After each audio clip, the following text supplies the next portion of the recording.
Hello, welcome to Walk in the Park. My name is Tony Ingram, and this is January 20th, our episode 126 on Walk in the Park. See all of our episodes, all of my episodes at walkinthepark.tv. This is produced as public access television in Ithaca, New York at Pegasus Studios.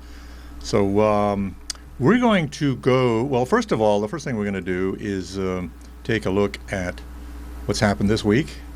This is the Martin Luther King Memorial at National Mall and Memorial Parks. Of course, Monday was Martin Luther King Day, and this is what the National Park Service wrote on this picture. In his famous I Have a Dream speech, Dr. Martin Luther King Jr. called for freedom to ring from every mountainside in our great country. Encouraged by his message of peace and equality, the United States moved closer to becoming a more perfect union. We honor his legacy today and every day at public lands where everyone can be inspired. This is the photograph was courtesy of Buddy Secor at the memorial in Washington, D.C. So Martin Luther King was one of our America's greatest heroes. I consider him in many ways more important than presidents because of what he did, what he embodied, the ideals he embodied. I had an advisor in college in grad school who was from South America, and she was I think a tri-racial person, and she said that the third world was about ready to give up on America until Martin Luther King came along, and the really inspired hope that America was about more than some of the negative things that we've done around the world. So anyway, we're going to go to the other end of the earth, though. Now we're going to go to Antarctica. This is a picture of a friend of mine in a kayak in water off the Antarctic continent, on the edge of the Antarctic continent. Her name is Louise 80, and she used to work with me, as I'll explain later in the show, at Finger Lakes State Parks. And for the past 11 years, she has been a kayak guide on small eco-tour ships in Antarctica during our winter, their summer. So this is summertime down there, and it's very similar to our winter here, except that the sun's up so a little bit all the time. So why don't we just go right to it? I'm going to go to, this is an interview I did with Louise 2 years ago, just before she headed out on her trips in the Antarctica in 2014. Now, she's already down there now. She's been down there, I don't know, a week or so. These pictures I've just shown you were posted on her Facebook page on January 12th, so a little over a week ago. So let's go to Antarctica.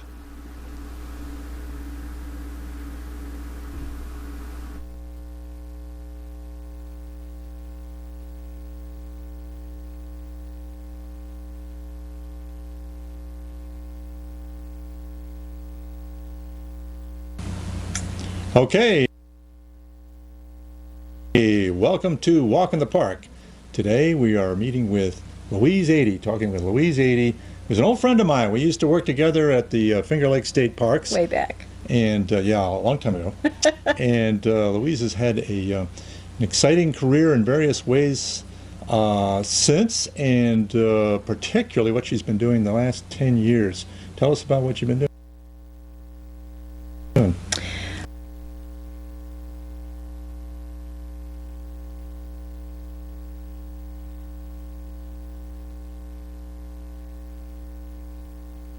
About what you've been doing.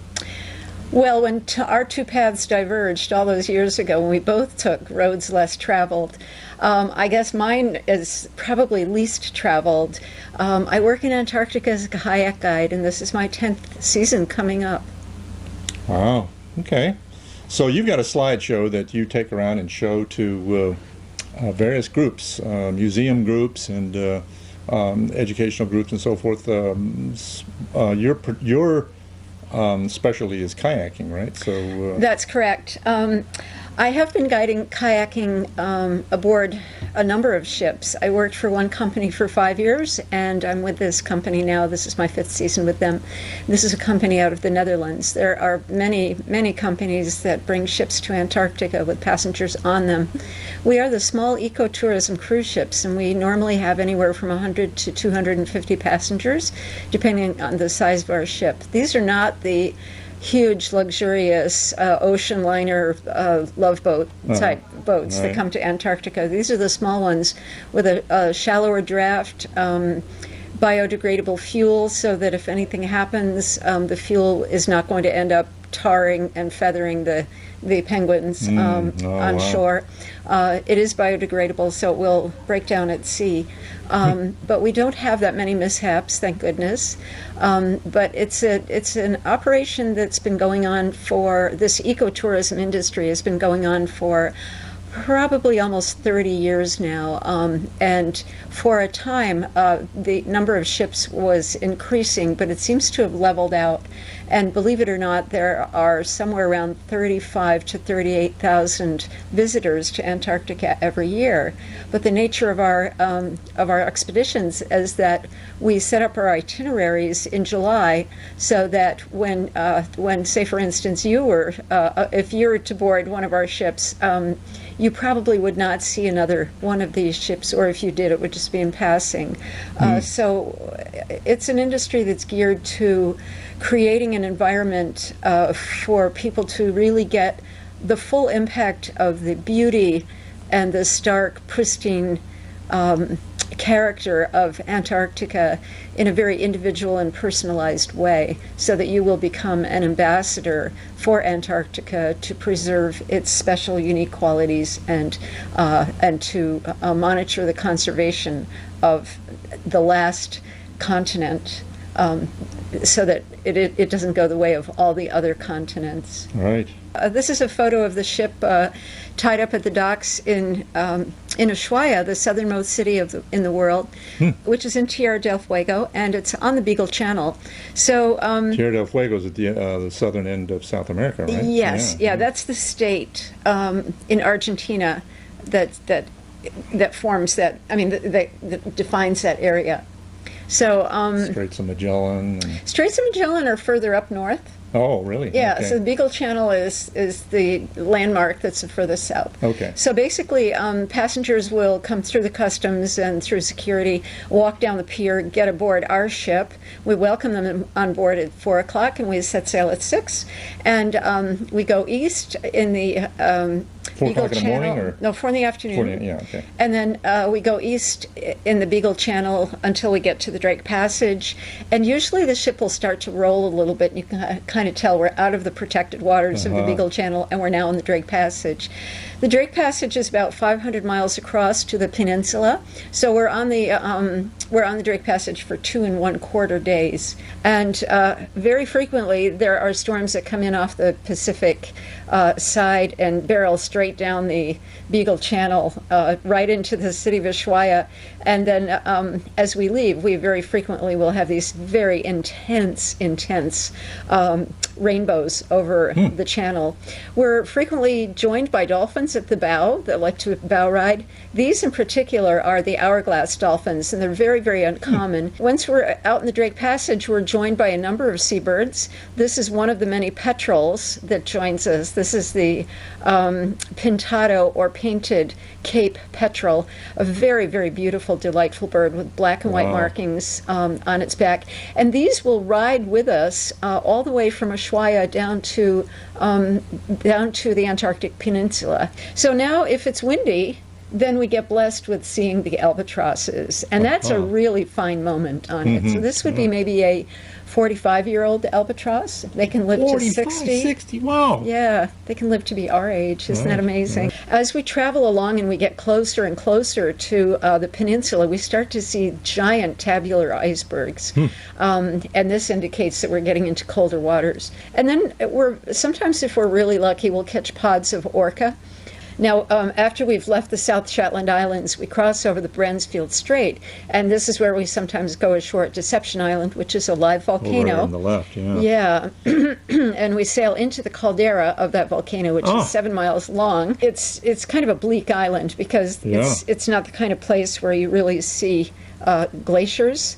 My great-grandfather was the first whaling manager to come to Antarctica in 1905 to begin the 60-year slaughter of whales. It's a dubious distinction, but he was considered Norway's top whaling manager at the time. Yeah, you draw your heritage from Norway. So, yeah. So this is part of your This is part of our heritage. Story. We have his diaries translated from Norwegian to English. So it was noted in these diaries that that a man could stand on deck and look in all directions and see at least 100 whales blowing.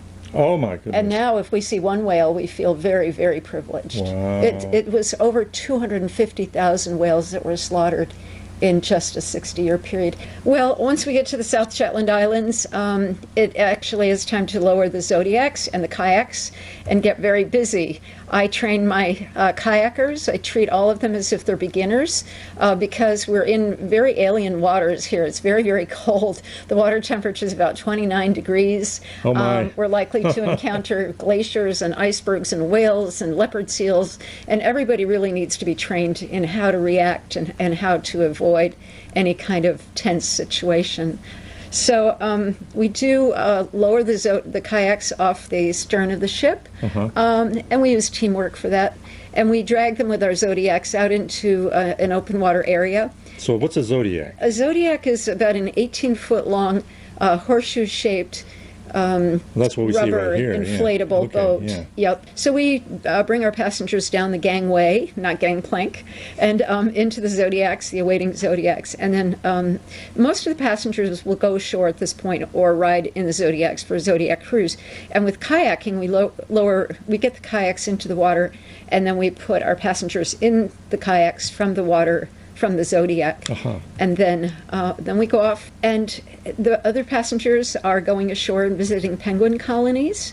We'll see Adelie penguins, the shortest of the 3 brush-tail penguins that we see, and we'll see chinstrap penguins, which are the tallest, and very distinctive markings with the chin strap. And we do watch the penguins building their nests and resting on their eggs and fighting off the skuas, which is a type of seabird. So we are in the kayaks and the zodiacs, and we do get very close to leopard seals and humpback whales. Leopard seals are very curious. They come over for a look.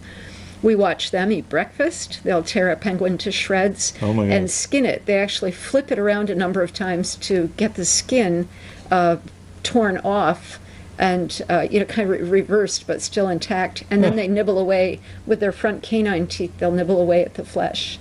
There's plenty of time between our landings to be on the rails, to be up on the decks at the rails watching in just incredibly beautiful scenery. No, but this is in their summer, right? This is in the Antarctic summer. Yeah, we're down in the Antarctic summer. So that would be during the northern hemisphere's winter. So this is what February or something we're talking about? Yeah, and it's very much like a February day in Ithaca. Yeah. The difference is that it's exceptionally dry, so you don't feel the cold quite as badly as you do here. Oh. Minke whales. There's a dwarf minke whale that resides in Antarctica, a species of minke whale, and they're very curious. So they'll spend a lot of time with us. They'll follow us around. So we do get very close encounters with many different forms of wildlife.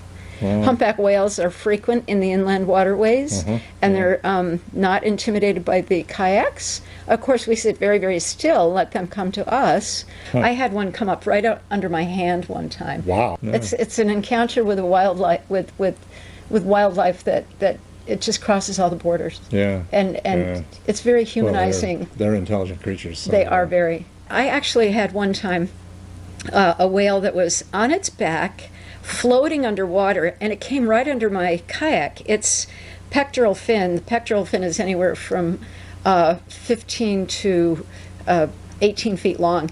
And this fin was underneath my kayak, and it was just moving ever so slowly. And when I looked over, here's the belly of the whale, under the water, yours, yeah. right there. I could have touched it. Wow. And it was that close to me, but it didn't flinch. and it never knocked me over. So after that experience, I know I can trust them Yeah, 100%. That's amazing. We do see fur seals, and all of the seals feed on these gigantic jellyfish. We do see occasionally the steel-hulled and aluminum-hulled sailboats that come down from Ushuaia bringing guests, and sometimes they're climbing parties. Huh. They'll drop anchor and climb for 6 days or so, 3 days, whatever. Climbing mountains. Yep. We see gorgeous icebergs with tunnels in them. We see amazing icebergs in all shapes and forms, clear ones, blue Wow, ones, white beautiful. ones. We can get fairly close with the Zodiacs, but not with the kayaks. If one were to capsize or fall apart, we'd be in big trouble. Yeah. Yeah. That's about as close as I ever want to be to Yeah. Oh my gosh. Yeah. an iceberg. But we do kayak around in the between the icebergs and in among the brash ice that comes down from the glaciers and off the icebergs. And the length of our trips is generally 10 days. So basically you get about 6 days on the peninsula. 6 days of landings, and we're never in the same place morning and afternoon and evening, because we're always on the move. We stop, drop anchor, passengers go ashore, or we go kayaking, then we're back on the boat for a meal, and then we're off to the next landing. Wow. We do get to climb every now and then, and when we do, we get some gorgeous shots across the way and down into a glacier. We get very, very close to the penguins. These are Gentoo penguins with the white band over their head. Every once in a while, one will jump on a Zodiac with us for a ride if it's been chased by a leopard seal and is trying to find, get away from the Safe leopard place, seal. huh? So sometimes we get iced in. We'll get to a channel that's choked with ice and we can barely move. And if the ship actually grinds to a halt, then we have to back up and get out of there. Occasionally, it'll be loose enough where there will be a favorable current that can actually help us get through that channel. Not always. I've become the ship historian because I've listened to so many lectures over time, and there are times when we don't have a ship historian on board, so I'll take on the role because I have an interest in it. Yeah. So I give the Shackleton talk. I give the talk about my great-grandfather being the first whaling manager down there, and I give a talk about Amundsen, the first person who actually made it to the South Pole. Yes, Norwegian. Yes. Right. Yes. Right. Right. Of course. So you can see there's quite a bit of attraction for me in Antarctica. Yeah. This is a photo that I always like to show toward the end of my slideshows. It shows just a mountain peak. Oh, up there But in the. we're already 2 hours away from Antarctica Oh, my and leaving. goodness. And I call everybody out on deck to see their final. This is 4,000 feet or something Yeah, or more. you can barely. It looks like a cloud or something, It but it's does. just right of center. Yep. Upper, and just draw a line through the center of the picture, up and down. Right, just and the to weather right. is below it. Yeah. So those are the peaks that stick out Yeah. above. Then we're back out in the Drake Passage for another 2.5 days until we get to Cape Horn. We don't actually get to see Cape Horn on our way through because it's in Chilean waters and we're flying under an Argentinian flag. Oh, okay. And they've made a 12-mile limit. But if you should ever be so lucky as to get to Cape Horn, there's this gorgeous, gorgeous statue or That's amazing. memorial of an albatross with a beautiful poem. I am the albatross that sails on the winds, and I can't tell you the whole thing, but it's if you just look up Cape Horn memorial poem, you'll get it. It's absolutely beautiful. Wow. It's a memorial to all the sailors who have lost their lives at sea around Cape Horn. Yeah. Somebody just wanted to do a trip like this. What would they do? How would they Well, you could just very easily find any number of companies to go with. Our expedition leaders and our staff, our naturalist staff, are also top flight. And we give lectures aboard the ship when we're not, sailing, Yeah. or when we're not dropping anchor, rather. So Yeah. basically in the Drake Passage is when we give our lectures. And sometimes we'll give mini lectures at night based on what we've seen in the daytime. And we have quite a large staff, actually. We have anywhere from 7 to 11 staff, depending on how many passengers we have on the ship. Right. So you might be lucky and get on a ship with 75 passengers or 110, but it's all small and intimate, like a community. And I like to call, whenever I make announcements, for instance, over the air, I like to open it with friends and neighbors. Good morning, friends and neighbors, because by the end of the trip, we are friends and neighbors. You know how when you come out your door, you see people and you know them by name. Right, And you know a little something about them. Well, that's how we are. We're friends and neighbors. Yeah. What's the name of the company? Company is called Oceanwide Expeditions. Oceanwide Expeditions. And the ship I've been on is the Plancius, which rides beautifully in the Drake Passage. Yeah.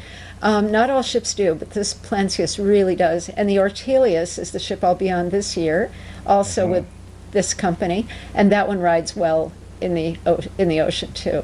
So that's another reason. When are you going back to Antarctica? I head back down this year, early February. So actually, no, that's late January. Late January. So I'll be there for the last part of the season, which I love. That's my favorite time to be there.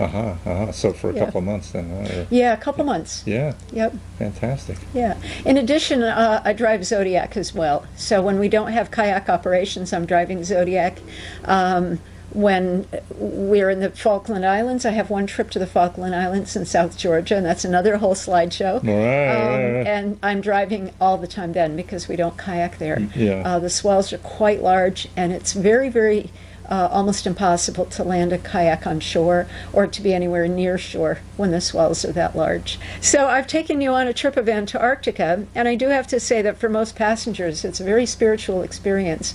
When they come back, they're filled with a sense of wonder and a desire. I think many, many, many people will then join various organizations that work hard to protect Antarctica. Yeah, I can imagine. Yeah, that would really inspire that. Yeah. Yeah. For instance, we have occasionally we'll have an auction on the ship for Save the Albatross, and I will knit a hat especially for that event with colors of Antarctica and mountains, snow-capped mountains and waves, on this hat. And I knit 3 hats for 2 Save the Albatross auctions, and they brought in like $1,200.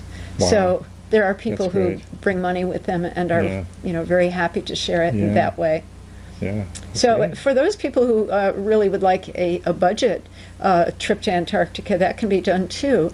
You get to Ushuaia and you plan on spending a week to 2 weeks, and you wait for room aboard a ship, and it's called Last Minute Antarctica, and you get about a 40% reduction on the price. Well, So just hang out in Ushuaia and go down and have a little cerveza somewhere. And yeah, yes, and eat a lot of meat. Yes, they have great barbecue. Wonderful wood-fired barbecue, and you can get any kind of meat. It's really good. Yeah, and lots of great hiking and backpacking around Ushuaia. And ice climbing, I've done some ice climbing there too, and crevasse rescue training and so forth. Right. Yeah, it's all there. Wow. Yeah. Wow. Yeah. Well, thank you very much, Louise. It's Thank you, wonderful. Tony. It was a pleasure to share it with you. I know we've talked about it over the years, but I've seen until your pictures and so forth, just here and there when you post them and that kind of thing, but to actually get a more in-depth view. A more intimate feel for it, I hope. Yeah, I a hope. little bit. I mean, it's nothing like being there, but it's nothing like being there. It's a little taste, and it's like, it's great. It's wonderful. So.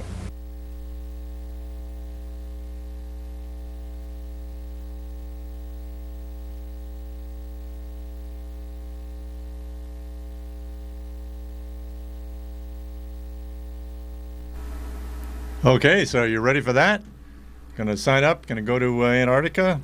We've got a couple of other pictures that, this from this year, just 2 or 3 that she posted. I think are on January 12th. I haven't heard much from then. But this is this year, so she's already down there. I said she'd been doing it for 11 years, but I think this is probably her 12th season. There's another image that she's recently put up about a week ago. So they're doing it again. Antarctica. Look at these amazing shots. I love this one.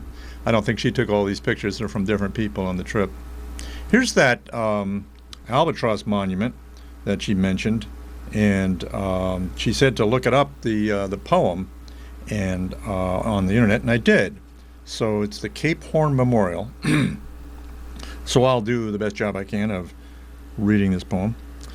I, the albatross that awaits for you at the end of the world. I, the forgotten soul of the sailors lost that crossed Cape Horn from all the seas of the world. But die they did not in the fierce waves, for today towards eternity, in my wings they soar, in the last crevice of the Antarctic winds. This was by Sarah Vial, December 1992. Okay. So we're walking the park, walkingthepark.tv to see all the episodes. See this one again if you want to see it online. We'll have it up shortly. Let's see, we just got a couple of minutes left here. I'm going to pop around to some other scenes that we have. I got a lot of stuff on the Finger Lakes, but I think I might hold that. Let's go to Great Smoky Mountains. Great Smoky Mountains National Park. This is a part. This is down in Tennessee, North Carolina. This particular side of the park is in Tennessee. So let me get the.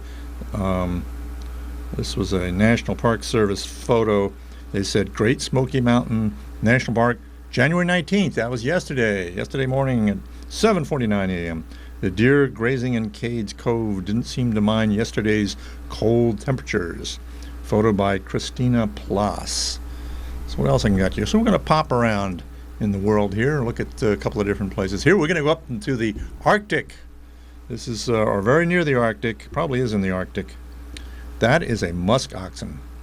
The wind and cold don't bother this musk ox. Its long, coarse outer fur keeps it waterproof and windproof. Its underfur, kiviut, traps its body heat to keep it very warm. Musk oxen are one of the only large animals hardy enough to survive year-round in the Arctic. Although their populations have fluctuated over the last century, today they number around 3,800 in Alaska, many of them in the Bering Land Bridge National Preserve. A photo by the National Park Service. So they used to roam around here back in the old days when the Ice Age was here. There were signs, I guess, of musk oxen having lived here. At least we think they did. So this is in Arches National Park in Utah. Arches National Park, despite daily highs near 40 degrees, trails at Arches continue to be very icy, especially the end of the Delicate Arch hike shown here. I've walked this. Oh my gosh. If you're afraid of heights, you might not want to take this hike because that's a really big drop off to the left there. And much of Devil's Garden. Traction devices for shoes are strongly recommended. So let's look at Delicate Arch. You get to there, and everything is still kind of acrophobic, but it's an amazing sight. That's on their license plate. That's their state symbol. So, okay, well, that's all we've got to show here. I got one last image here. This is a quotation from Edward Abbey, a writer of years ago, sort of an environmental writer. Wilderness is not a luxury, but a necessity of the human spirit. So, all right, well, thank you very much for joining me, and we'll see you again soon. Have a good week.